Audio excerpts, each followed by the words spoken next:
ամենաաղքատ, սոցիալապես ամենաանապահով խավը ապրում են Գյումրիում և Շիրակի դաշտավայրում։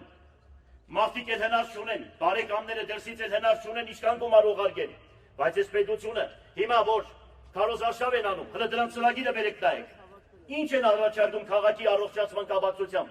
ինչ ստից հեքիաթներ են պատմում, հիմա նորից ասում են ասֆալտապատում, ասֆալտապատումն է դա եվրոպական այդ գումարները բերում են, որ երկիրը գցեն իրենց, այսպես գյուղերեցիք լավ է ասում, կռուչոտի, որ մենք չկարողանանք իրենցից այս կողմ են կողմ թեթև բանել,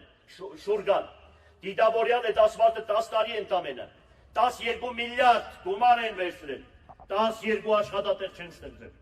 12 աշխատատեղ դուք պատկերացրեք թե ինչքան ինչ է սրա տագը ինչ են ման գալիս, այդքան գումարը վերցրել են, մյուսն ասել, 0.25% վարկերը վերցրել են եվրոպական բանկերից,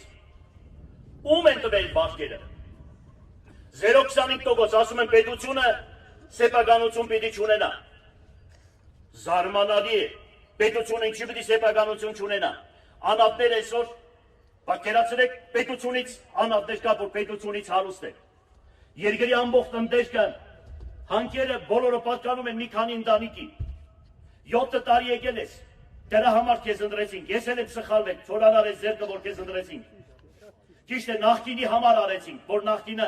տեսնելով նախկինի կատարած գործերը, դրա համար քեզ ընտրեցինք, էլ վախենալու բան չունենք, լավ իմացեք, երկիրը կործանում ենք, պիտի բարձրաձայնենք, պիտի խոսանք, ամոթ է եթե լռենք, եթե մենք լռենք, սեաբա քարերը պիտի աղաղակենք, ժողովրդին խապում եք, ժամանակ եք անցկացնում եւ գիտենք ձեզ էլ ովքեր են բերել, նախկիններն են ձեզ բերել, նույն մարդիկ եք, բոլորը դիրար եք, հերիք է ժողովրդին խապեք, ոտքի կանգնեք, հասկացեք թե